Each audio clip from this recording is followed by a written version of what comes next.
Assalamualaikum warahmatullahi wabarakatuh. Perkenalkan, nama saya Edi Wiono dari SMPN 2 Kencong, Jember.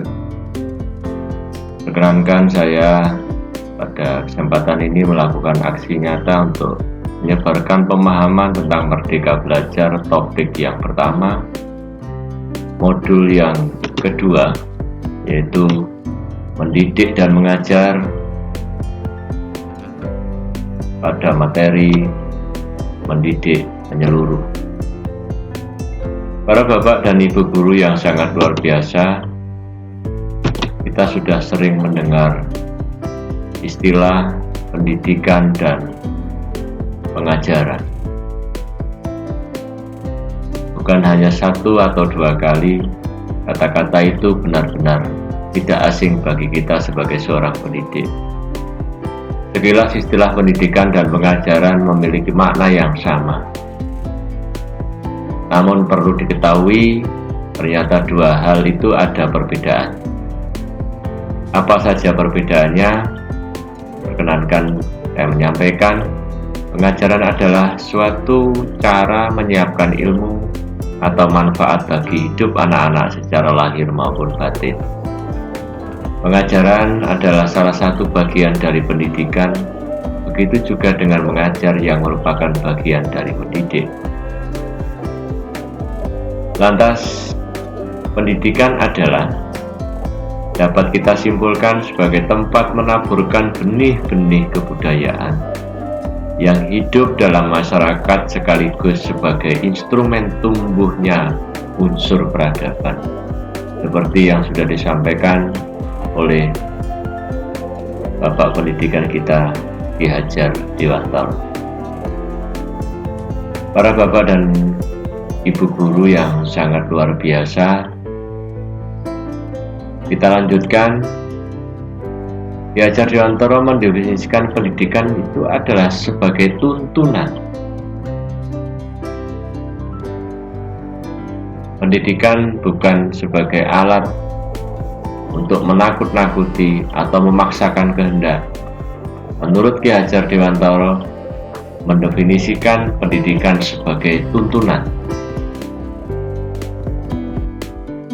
Maka mendidik itu adalah menuntun segala kodrat yang ada pada murid agar mereka dapat mencapai keselamatan dan kebahagiaan yang tinggi-tingginya, baik sebagai individu ataupun sebagai anggota masyarakat.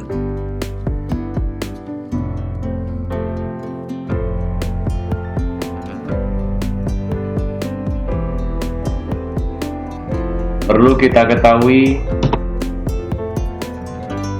bahwasanya kita tidak bisa melihat murid sebagai seorang atau sebagai insan yang lemah. Kita harus melihat bahwasanya murid itu memiliki potensi yang sangat beragam, memiliki kekuatan-kekuatan yang sangat luar biasa.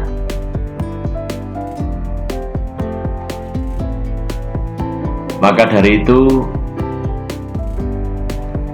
kita harus benar-benar mengawal, kita harus benar-benar menemani, kita harus benar-benar menyatu untuk melaksanakan kegiatan pendidikan dengan sebaik-baiknya.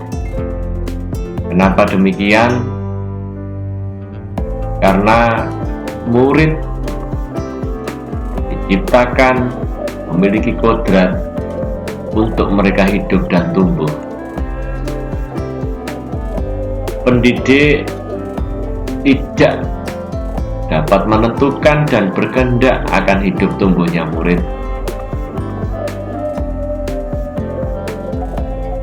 Menuntun hidup serta tumbuhnya murid dengan mengerahkan segala potensinya harus kita lakukan untuk mengembangkan budi pekerti, pikiran, dan jasmani murid agar dapat memperbaiki perilakunya.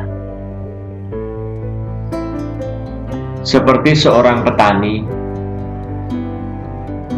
ia hanya dapat menuntun tumbuhnya tanaman, berusaha dengan segala daya dan upaya, apapun dilakukan yang terbaik agar tanamannya dapat tumbuh sesuai kodratnya.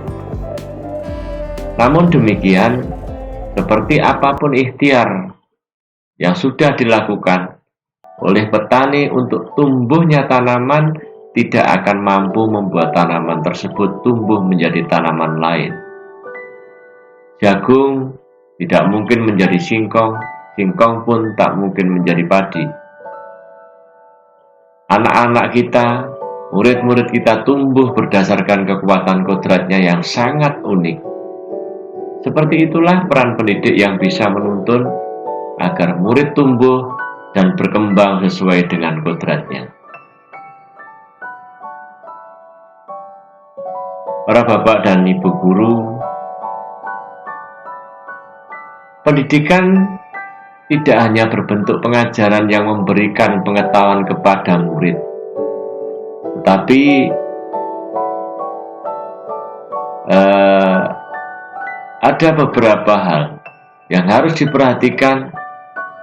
Pendidikan harus mampu mendidik murid untuk mempunyai keterampilan berpikir, mengembangkan kecerdasan batin, untuk melancarkan hidup guna mencapai keselamatan dan kebahagiaan. Filosofi pendidikan yang sudah diajarkan oleh Ki Hajar Dewantara, kita harus membangun, kita harus menuntun semua peserta didik. Kita harus berusaha memotivasi peserta didik, berusaha memotivasi murid untuk memiliki keterampilan berpikir, mengembangkan kecerdasan batin, melancarkan hidup untuk mencapai keselamatan dan kebahagiaan. Bapak dan Ibu guru yang sangat luar biasa, ilmu pengetahuan sangat diperlukan sebagai bagian dari pendidikan, sebagai kunci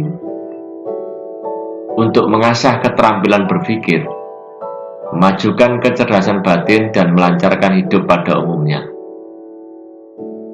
Oleh karena itu, pendidikan pikiran atau intelektual sebaiknya dibangun setinggi-tingginya, seluas-luasnya, dan selebar-lebarnya untuk memajukan, untuk mewujudkan kehidupan lahir dan batin dengan sebaik-baiknya. Dibutuhkan kecerdasan, kecermatan dalam menempatkan pendidikan pikiran murid sesuai dengan konteks pendidikan nasional berdasarkan kultural nasional yang akan melengkapi, mempertajam, dan memperkaya pendidikan keterampilan berpikir murid. Setiap murid memiliki kekuatan-kekuatan yang memerlukan tuntunan orang-orang dewasa. Menuntun potensi murid bertujuan agar ia semakin baik adabnya dan mendapatkan kecerdasan yang sangat luas, sehingga ia terlindungi dari pengaruh-pengaruh yang dapat menghambat, bahkan melemahkan tumbuhnya potensi atau kekuatan dirinya. Ada murid yang tidak memiliki kesempatan mendapatkan tuntunan yang baik, sehingga ia cenderung tidak dapat menumbuhkan dan mengembangkan potensinya dengan maksimal. Ada juga murid yang mendapatkan tuntunan dengan baik, namun potensinya tidak dapat tumbuh dan berkembang karena adanya pengaruh-pengaruh yang membatasinya. Mengacu pada hal tersebut, sebagai seorang pendidik harus dapat berupaya membangun dan menjaga suasana lingkungan yang kondusif.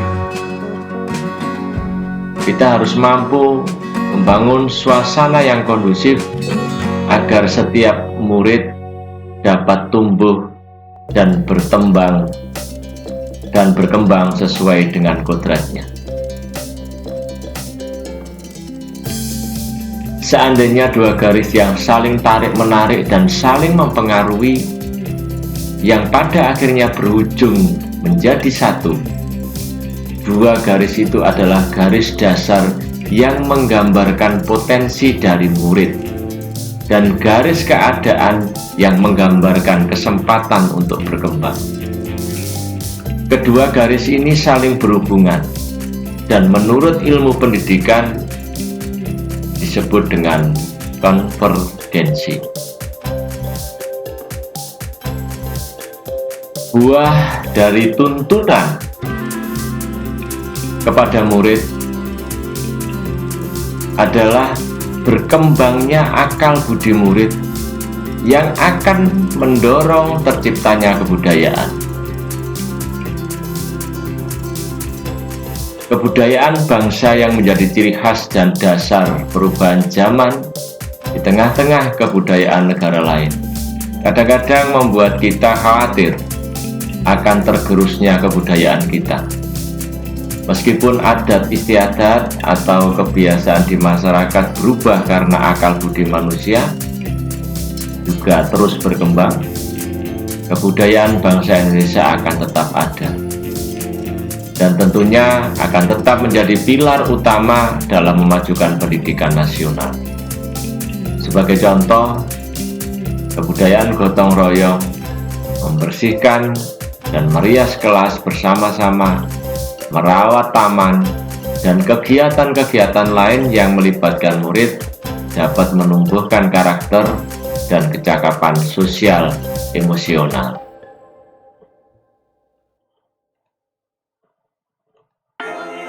Guru dapat memberikan praktik pembelajaran yang tentunya harus mengembangkan beberapa hal.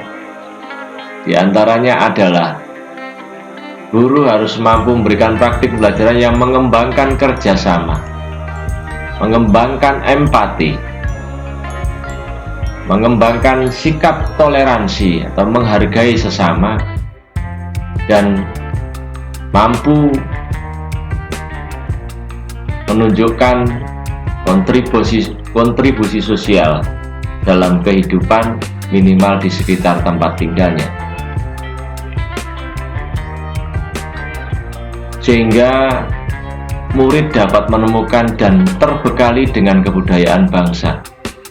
Dan jika ini terus ditumbuh kembangkan, maka kebudayaan bangsa kita akan semakin kuat. Tentunya hal tersebut akan membantu murid atas kehidupan dan penghidupannya. Dan yang juga tidak kalah pentingnya adalah hal tersebut dapat membantu keberlangsungan hidup kita sebagai suatu bangsa. Kita dapat membantu keberlangsungan hidup sebagai bangsa Indonesia. Lalu yang jadi pertanyaan adalah, bagaimana pembelajaran di kelas kita saat ini?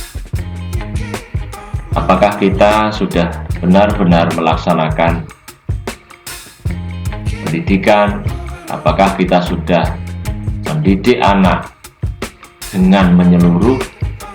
Atau mungkin kita hanya sebatas mengajar untuk mendapatkan nilai? Mari kita refleksikan bersama-sama untuk mendidik secara menyeluruh agar apa yang menjadi tujuan pendidikan nasional bisa benar-benar terwujud. Terima kasih. Mohon maaf jika ada kesalahan, dan terima kasih atas perhatian Bapak dan Ibu semuanya. Kami hanya bisa menyampaikan selamat belajar, kita sama-sama belajar, mudah-mudahan bermanfaat. Sekian dan terima kasih. Assalamualaikum warahmatullahi wabarakatuh.